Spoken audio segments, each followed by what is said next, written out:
আসসালামু আলাইকুম বন্ধুরা, তোমরা সকলে কেমন আছো? আশা করি অনেক ভালো আছো। আলহামদুলিল্লাহ, আমিও ভালো আছি।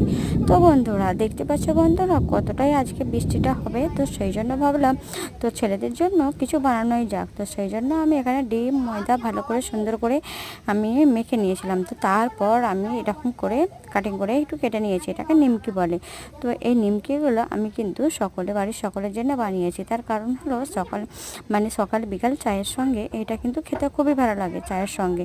তো তোমরা বন্ধুরা কারা কারা খেতে এরকম জিনিস পছন্দ করো অবশ্যই কিন্তু কমেন্ট করে জানাবে। তো ঠিক আছে। আর স্বামীরা বাইরে থেকে রোজগার করে মাথার ঘাম পায়ে ফেলে আমাদেরকে রোজগার করে পাঠায়, আর আমরাও বন্ধুরা কিন্তু অনেক কষ্ট করে, তো আমরাও কিন্তু ঘাম ঝরিয়ে অনেক কষ্ট করে সকলের জন্য রান্না বান্না সব করি।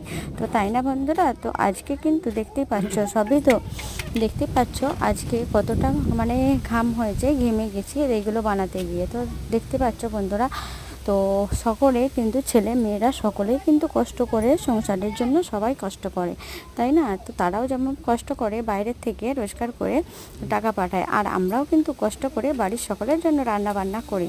আর এটাই হচ্ছে স্বাভাবিক, স্বামী স্ত্রীর কিন্তু দুজনেরই কষ্ট, আর কষ্ট না করলে শ্রেষ্ঠ কোথা থেকে মিলবে, তাই না? তো সেই জন্যই হচ্ছে বাড়ির সকলের জন্য আর ছেলে মেয়েদের জন্য, শ্বশুর শাশুড়ি বাবা সবার জন্য কিন্তু কষ্ট করলে এটা কষ্ট বিফলে যায় না, সেটা কিন্তু আমার জমাই থাকবে, তাই না? তো এই যে বন্ধুরা দেখে নাও, আমি সব কিছু বানিয়ে নিয়েছি।